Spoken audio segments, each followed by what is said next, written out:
Exactly یہی باتیں جب یہ پی ڈی ایم اپوزیشن تھی تو وہ یہ باتیں کیا کرتے تھے. اب جو آپ پولیٹیکل لیڈرشپ کی میچورٹی کی بات کر رہے ہیں، میچورٹی لانے کے لیے یا دکھانے کے لیے، وہ آپ کی جماعت کے بانی ہوں، نواز شریف ہوں، آصف زرداری ہوں، ان کو کیا کرنا ہوگا اس ماحول میں؟ کچھ اصول جو آپ طے کرنے کی بات کرتے ہیں، سی او ڈی کا ریفرنس دیتی ہے Peoples Party, P M L N, وہ کہتے ہیں ہم نے اصول طے کیے تو اس کو آپ ہی نے مکا کا نام دیا، تو اس کے لیے کرنا کیا ہوگا؟ دیکھیں کہ میری درخواست ہے، کوئی پمرا کی پابندی نہیں ہے، بانی وغیرہ نہ کہیں، عمران خان کہیے. جی عمران احمد نیازی صاحب. وزیر اعظم عمران خان. جی عمران خان کافی ہے، باقی آپ نے عمران احمد خان صاحب کہنا ہے جو بھی، لیکن یہ بانی کوئی پابندی نہیں ہے. میں کئی پروگراموں میں سے بات کر چکا ہوں، پمرا کی طرف سے کوئی پابندی نہیں ہے. ہم نے اوپر کچھ لوگوں نے خود ساختہ لگائی ہوئی ہے. لیکن آپ نے جو نقطہ پیش کیا ہے سی او ڈی کی بات، آپ نے چارٹر آف ڈیموکریسی کی ہے، ہم تو اس کے سگنیٹری نہیں ہیں. جو اس کے سگنیٹری ہیں انہوں نے خود ہی توڑا، پیپلز پارٹی نے توڑا مشرف صاحب کے ساتھ، اور میاں صاحب نے بھی توڑا. تو یہ جو چارٹر آف ڈیموکریسی تھی اس کا تو باجماعت جو ہے جنازہ یہ دونوں جماعتیں خود 2013 کے الیکشن سے پہلے اور 2008 کے الیکشن سے پہلے خود یہ پڑھ چکی ہیں.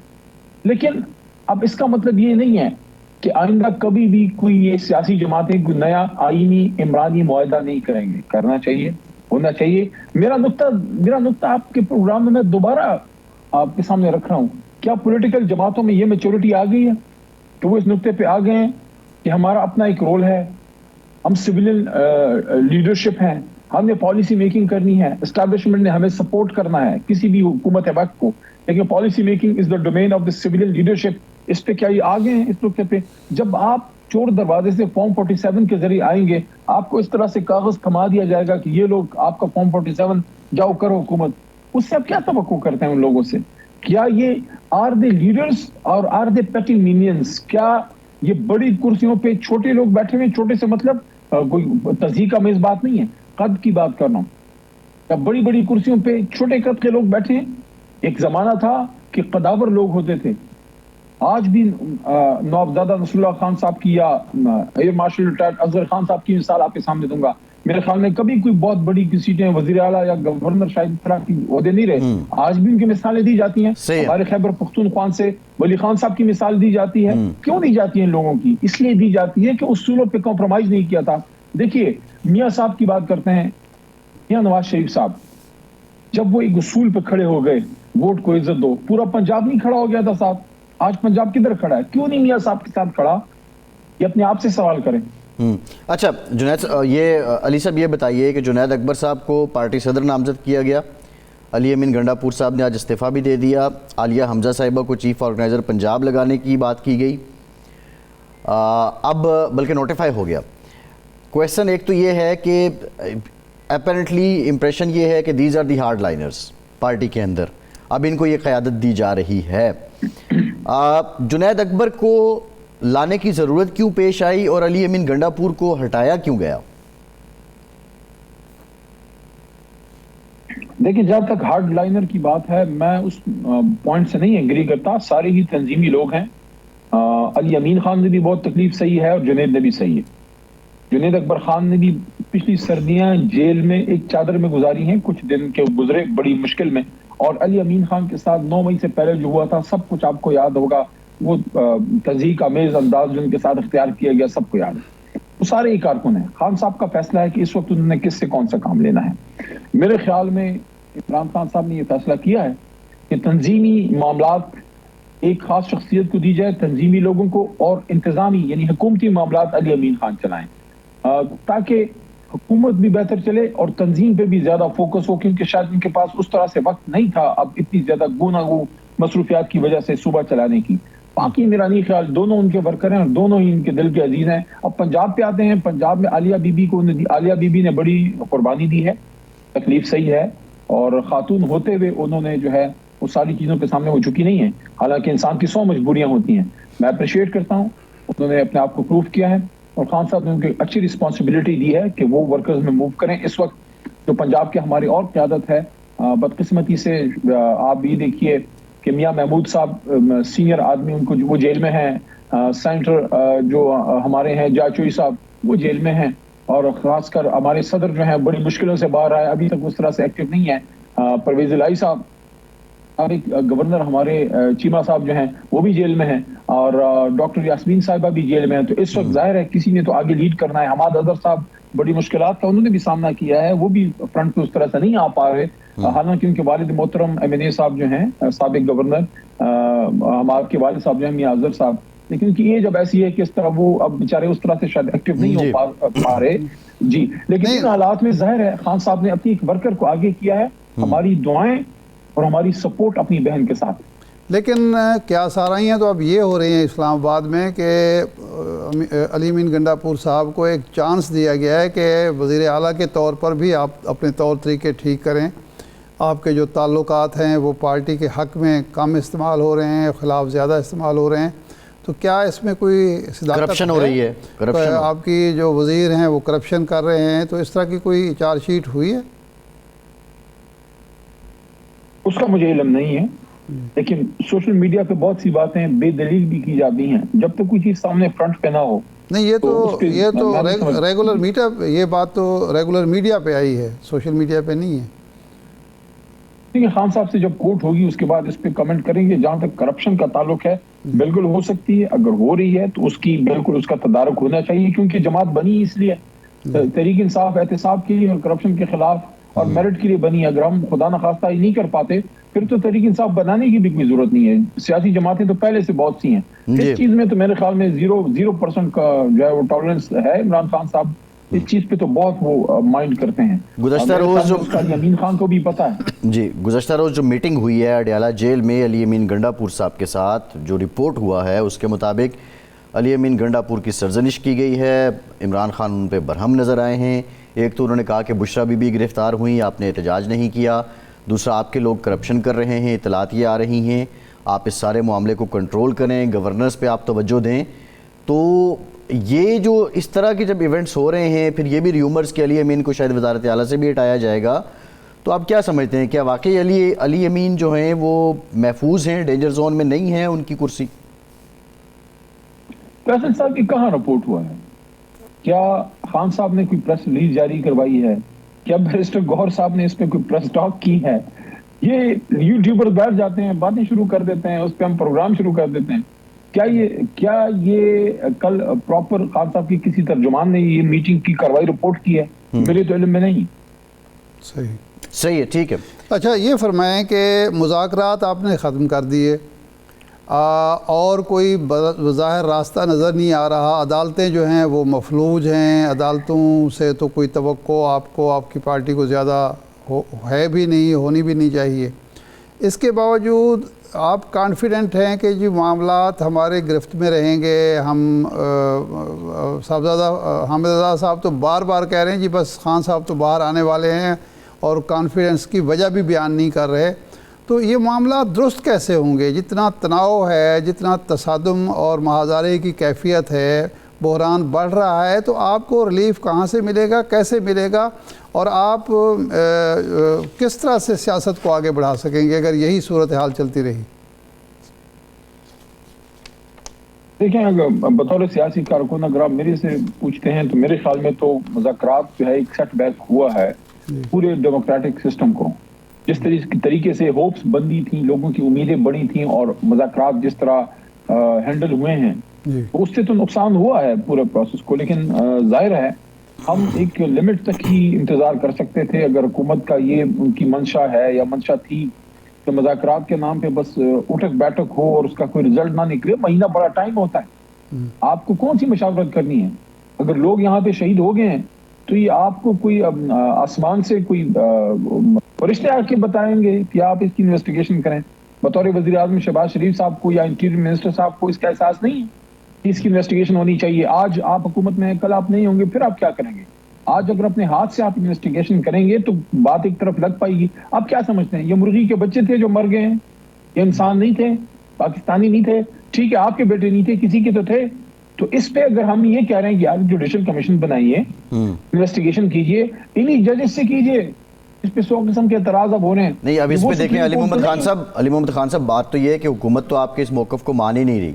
رانا ثناء اللہ صاحب نے کہا کہ ہم نے کمیٹی میں فہرستیں مانگیں, جو لوگ آپ کے فوت ہوئے ہیں، فوت شدگان ہیں، ان کی فہرست نہیں، یہ ہے؟ بہت فیصل صاحب، یہ بہت غلط بات ہے. کس طرح نہیں مان رہی؟ یہ 13 شہید ہوئے ہیں، 8-9 کے تو میں خود قبروں پہ گیا ہوں. میں نے قومی اسمبلی کے فلور پہ عطا تارڑ صاحب کو کہا، ان کو کہا کہ آپ کو ہاتھ سے پکڑ کے میں لے جاتا ہوں، میری پرائیویٹ گاڑی میں بیٹھیں. آپ حکومت کی بات کو رد کیجئے، لیکن جو بات چل رہی ہے، جو ایک حکومت کا ورژن ہے، ہم اس کی بات کر رہے ہیں. وہ تو یہ بات کر رہے ہیں، وہ کہہ رہے ہیں ہم فہرست مانگتے ہیں، ہم فہرست ہی نہیں دیتے. بھائی جان میری بات سنیے، ابھی آپ ہی کے پروگرام میں آپ کے سینئر اور ہمارے بڑے بھائی ارشاد عارف صاحب نے آپ کو بالکل نچوڑ بتا دیا کہ اگر آپ نے اس کا کوئی رزلٹ نکالنا تھا تو وہ تو آپ فوری کر سکتے ہیں. آپ اس کو روٹین میں ڈالتے ہیں، مجھے فہرست دے دو، فلانا دے دو. یار نہیں دیتے، فرض کرے فہرست ہم. خان صاحب بالکل دیکھیں اگر آپ نے دیکھیں فیصل میری بات سنیے، اگر مذاکرات سے آپ نے ان معاملات کے حل کی طرف جانا ہے تو پھر ہم نے بچوں والی یہ ضد چھوڑنی ہوگی، دونوں طرف کو تھوڑی سپیس دینی ہوگی. ہم نے جتنی سپیس دینی تھی دے دی. ہم نے 1 مہینہ انتظار کیا ہے. آپ اصولی طور پہ یہ اعلان تک نہیں کر سکتے کہ ہم نے اس کی انویسٹیگیشن جوڈیشری سے کرانی ہے. اگر اچھا چلو جوڈیشری سے نہیں کرانی، پھر کس سے کرانی ہے اس کی انویسٹیگیشن؟ آپ نے کس سے؟ رانا ثناء اللہ صاحب سے کرانی تو کرانی ہے نا. قطع کلام معاف، میں پھر اپنی بات دہراؤں گا کہ چونکہ اعتماد سازی کے لیے دونوں فریقوں نے کوئی الہ عمل طے نہیں کیا تھا، اس لیے لگتا یہی تھا کہ مذاکرات کامیاب نہیں ہو پائیں گے، اور نہیں ہوئے، جو افسوسناک ہے. سوری ٹو کٹ یو، میں نے ایک بات کی تھی، سوری ٹو کٹ یو، معذرت خواہوں، میں نے ایک بات کی تھی نقارخانے میں سب سے طوطی کی آواز.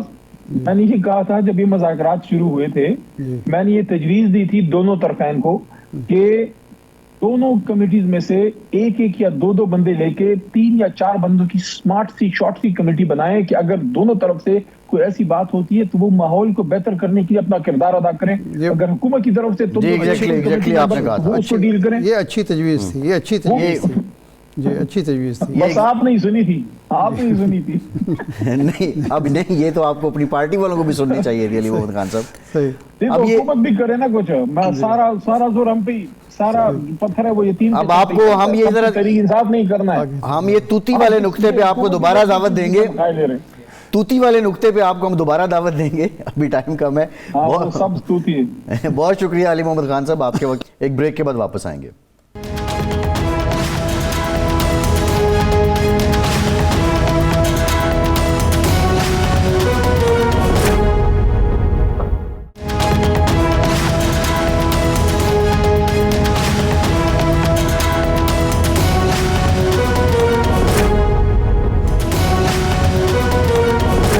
بریک کے بعد ایک بار پھر سے آپ کا خیر مقدم کرتے ہیں. ہمیں جوائن کیا ہے پاکستان کے مایہ ناز قانون دان سابق اٹارنی جنرل آف پاکستان اشتر اوصاف صاحب نے. بہت شکریہ اشتر صاحب آپ کے وقت کا. اشتر صاحب یہ جو پچھلے تقریباً 5-7 دنوں میں سپریم کورٹ میں ہوا، آپ نے بھی مانیٹر کیا ہوگا، لیکن ٹیکنیکل کویسچن یہ ہے، 2 ججز کے بینچ نے ایک فیصلہ دیا اور جو انہوں نے شو کاز جاری کیا تھا توہین عدالت سے متعلق نوٹس جو تھا وہ انہوں نے خود ہی واپس لیا. اس کی ایک اپیل جو ہے وہ انٹرا کورٹ اپیل میں بینچ کے پاس آتی ہے، 6 رکنی بینچ ہے.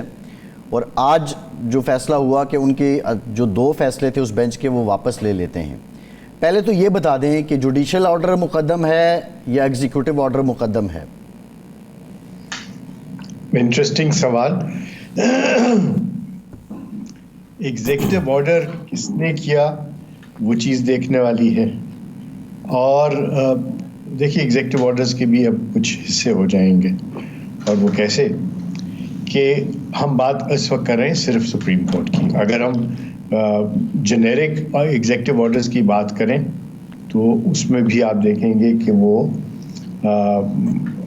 ہوں گے بیوروکریٹ کے یا گورنمنٹ کے آرڈرز اور اس طرح کی چیز. آج ہم اس کی بات نہیں کر رہے، ہم اس ایگزیکٹیو آرڈر کی بات کر رہے ہیں جس کے اختیارات جو ہیں وہ آئین نے ایک پرٹیکولر کمیٹی کو، چیف جسٹس کو اور ایک دوسری کمیٹی کو دیے ہوئے ہیں. اب جوڈیشل آرڈر کے ذریعے آپ کسی آرڈر کو جو کہ ایگزیکٹو کا ہے یا ہائی کورٹ کا آرڈر جو کہ جوڈیشل آرڈر ہے اس کو اوورٹرن کر سکتے ہیں. بٹ آپ جوڈیشل آرڈر کے ذریعے جو کمیٹی کے آئینی اختیارات ہیں اس میں انٹرفیئرنس نہیں کر سکتے. یہ ایک فائن سا ایک ڈسٹنکشن ہے